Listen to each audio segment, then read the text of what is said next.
Hey guys, Joe here. I was in a porn addiction for 17 years of my life, trying to quit for about 9 of them.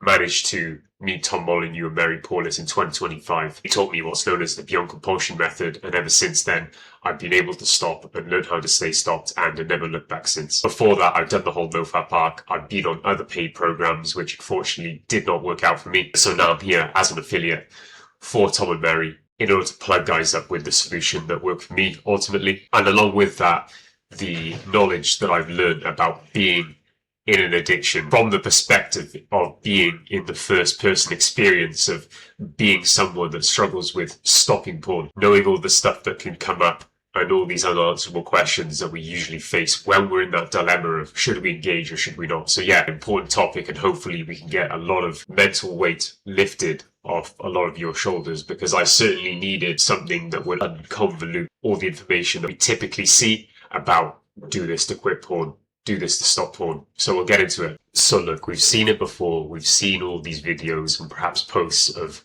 people saying if you don't have a purpose, or if you're not aligned with a purpose or your purpose, therefore you're very easily going to slip into the addiction. And it's because that you don't have this purpose, you don't have this sense of purpose, that you're going to go into this addiction and you're going to be ending up in this position where you can't stop because you don't have a purpose, so on and so forth. Now, after being through like a long arc of learning the ways of recovering and having gone through a program that's actually enabled me to stop and stay stopped, I am of the opinion that when it comes to purpose and it's linked to if you're stuck in addiction, it means you don't have a purpose. There isn't any robust evidence to suggest that it's very difficult to be able to collate variables that can actually sort of substantiate the claim. Time and time again, especially within BCA and the other paid programs that I've been on, there's a lot of guys who, if they come in front of us in real life and we see them and we talk about what's important to them and we see what their life is like, successful, rich, deep in their career, on track and a lot of stuff, have a family, have kids, have a good sense of spiritual commitment, leader of their church, leader of their mosque, something like that. And so on paper, it looks like they have all this stuff together and they actually live a pretty fulfilling life overall. Yet they have this situation where they have a porn addiction, they've been trying to stop, they haven't been able to stop, and then they come across this information and it's like, well, these guys are saying that not connected to my purpose, and therefore, what am I doing wrong? What am I doing? I thought I was like ticking all the boxes here. And so guys often get into a state of convolution and overcomplicating things and wondering, where did I go wrong? It starts this kind of downward momentum on the mental health side of things.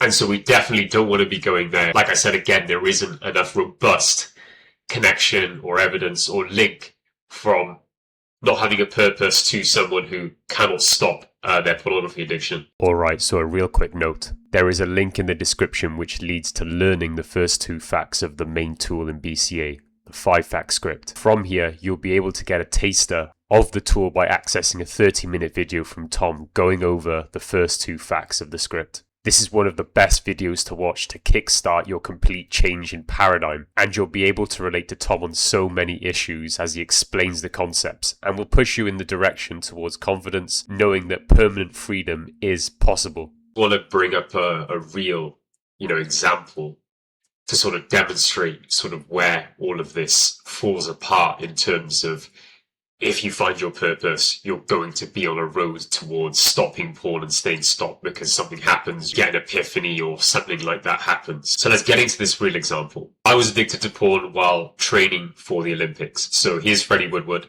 He's an athlete for Team GB. And we're just going to read through it to make it self-explanatory. So a former Team GB diver said he was left feeling dirty after he became hooked on online pornography as a child. It sounds like the same situation for a lot of us who first start watching porn at a young age and getting into later in life and trying to figure out how to stop unsuccessfully. Freddie Woodward, who competed at the 2016 Olympic Games in Rio, said at the height of his addiction, he sometimes visited adult websites multiple times a day. 30-year-old from Sheffield is calling for better education around porn addiction, which is not shame-based, but honest and evidence-led. He said he hopes speaking out would encourage others to seek help. Very, very good. So here we can sort of relate to it, going on multiple websites, multiple times a day, and engaging He said that he felt dirty. Most of us feel dirty after we've, stopped watching porn. So it's very relatable.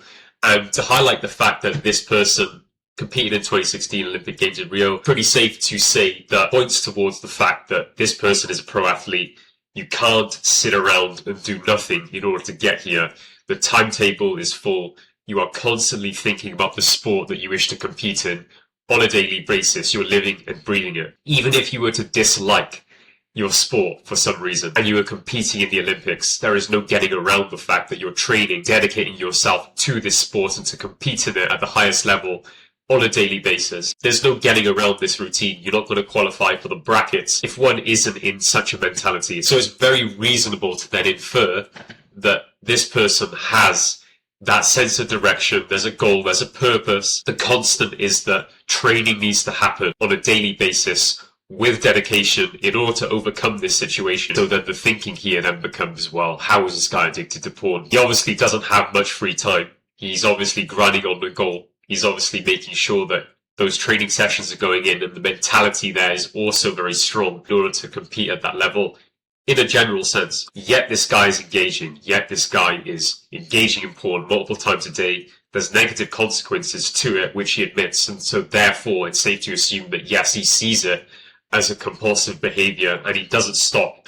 And given the fact that he wants to raise more awareness about it, it's also safe to assume that at that time in his life he could not stop, or he felt that he could not stop. So this is very telling. This is very telling that the nature going around solving this problem isn't that readily available in the public domain, and we have to do a lot of looking, a lot of finding in order to sort of figure out how to stop this addiction. It's the first telltale sign that we can't go to looking for answers in this theme of if you have no purpose, therefore you're probably still addicted for that reason.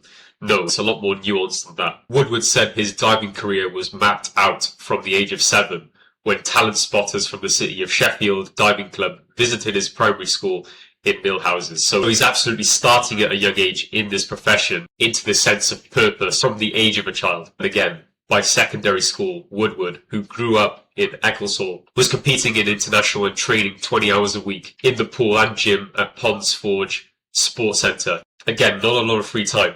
He said it was around this time that he discovered internet porn.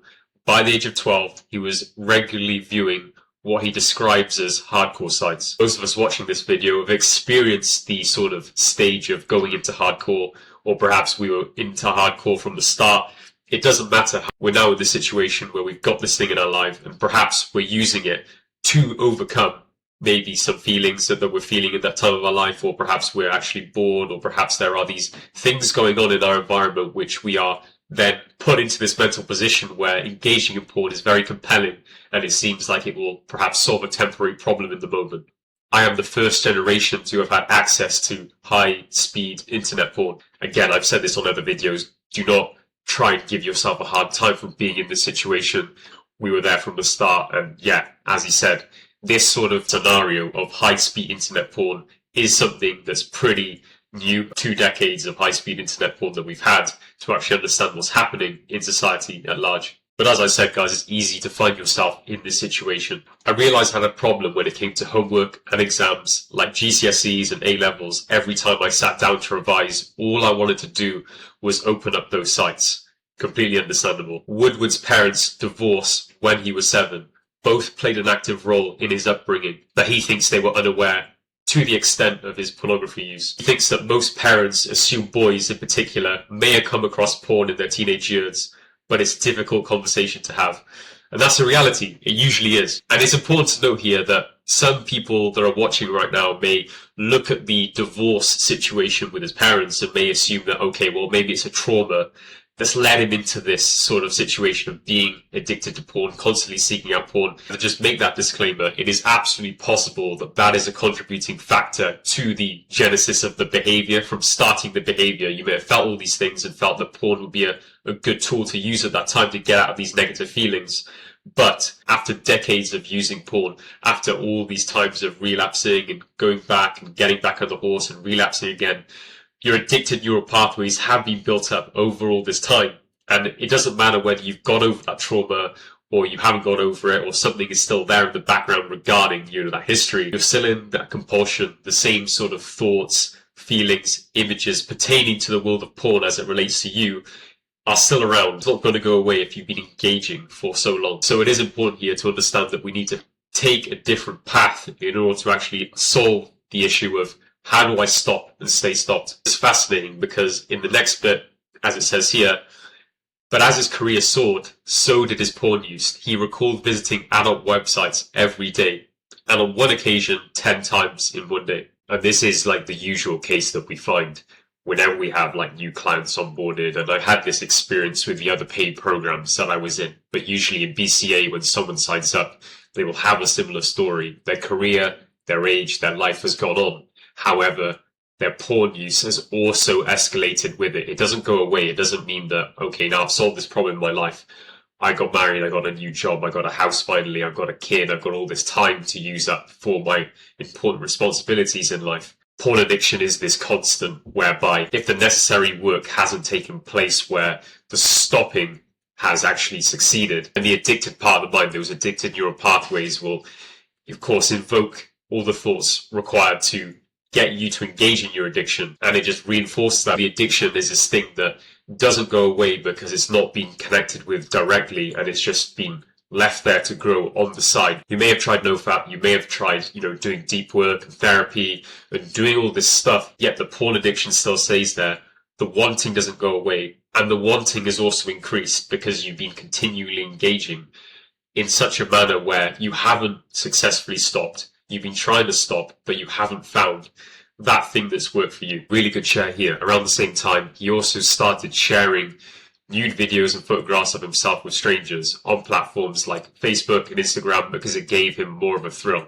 So the addicted neural pathways got very used to the engaging, and the best way to describe this is it's simply just a tolerant cycle effect. When you're in the addiction, you're committing yourself to do sort of more taboo things or more escalated things, because it's just the addiction at work. It's been left there to grow, and so therefore the tolerance cycle has also grown. So you're there engaging in this behavior, which is like escalated, but as Freddie puts here, I didn't care. And you wouldn't care because you're just looking to actually get out of the temporary discomfort of withdrawal while you're in the addiction for whatever means it looks like for you.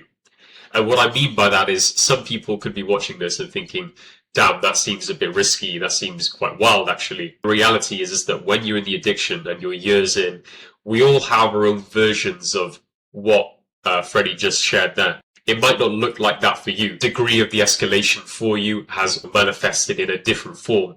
And therefore, it's always important to actually audit yourself and be aware of what you're doing. Because whatever it looks like for you, the way to stop and stay stopped is going to be fundamentally sort of the same process, the same way of interacting everything on the mental level in order to stop and actually understand that you are in control and that you can stop with the right framework. He said that the addiction started to severely impact his mental health, likening it to carrying around a huge ball of shame. It does feel like this. It's like this thing on your shoulders, carrying the addiction around, the constant mental conflict, the loss of time, the loss of sleep, the loss of feeling connected with other people, all very understandable. And the good news is, after 6 years of trying to overcome his addiction, the athlete finally broke the habit last year. He realized that he needed to change his mindset from being someone trying to quit porn to someone who doesn't watch porn. In BCA, we have a very different way of sort of articulating this in a more sort of specific and accurate way. Very big on the wording of statements and how we sort of use language in order to make sure we're in a very sturdy, strong and steady position as it pertains to stopping. Looks like from what Freddie is saying here, he has sort of adapted the general mentality, and so that's a very good sign in indicating that, yes, I think that Freddie has got a good hold on what's going on. Because he has the right thoughts and framework to think through the choice of engaging when he feels the urges and the withdrawal. The main thing BCA teaches, but more on that later. So another important thing to notice here is that he was in an active relationship for the past 7 years with a partner while he was in pornography addiction. And so another thing that can come up within these circles of NoFap and stopping pornography is that because you're single, you don't have the means to sort of outlet your energy, and therefore no wonder you're in a porn addiction. And of course, there's a lot of different factors within relationships and dynamics, etc., when it comes to talking about this sort of scenario in particular. But at 7 years, he was still engaging, he had a partner, and so it clearly indicates that getting into a relationship, getting a partner isn't, a sure fix of how to sort of outlet your energy. And it doesn't really work on that sort of level of logic because you're working with an addiction. So that's something that's pretty important to get clear on also. So a doctor commenting on the article, Dr. Hall said one of the challenges was society's reluctance to talk about it and recognize when viewing porn moved into the realms of addictive behavior. We need resources out there to help people if it's getting in the way of relationships or studies. The negative consequences of porn use are pretty clear here. The addictive nature of it is definitely a challenge in society that's growing. How this relates to all of us, going back on Freddie's situation, is that, you have all this sort of time that you need to allocate to your purpose in life, the thing that you're working on in life. In this Olympic diving, for us, it may be career or work or fitness or something like that, something we're really dedicating a lot of time to. And the reality is that when you have addicted neural pathways, it's not even about finding time to engage in porn. The time will be found.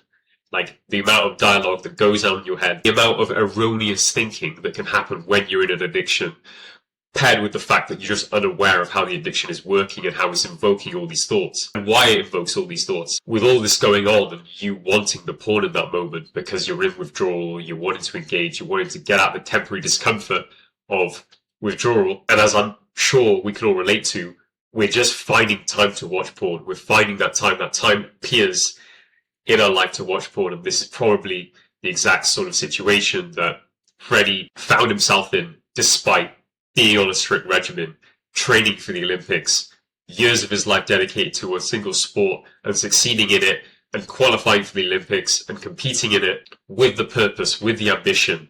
Yet, on the side, porn was something that time was made for in his life. And it's the same for all of us. When you have addicted neural pathways, the addiction is something that doesn't go away, that is omnipresent. It's always there unless you deal with it in a strategic way, in a different way of thinking about it from a position of strength and power, which is what BCA does with the 5-Frac script, with the education.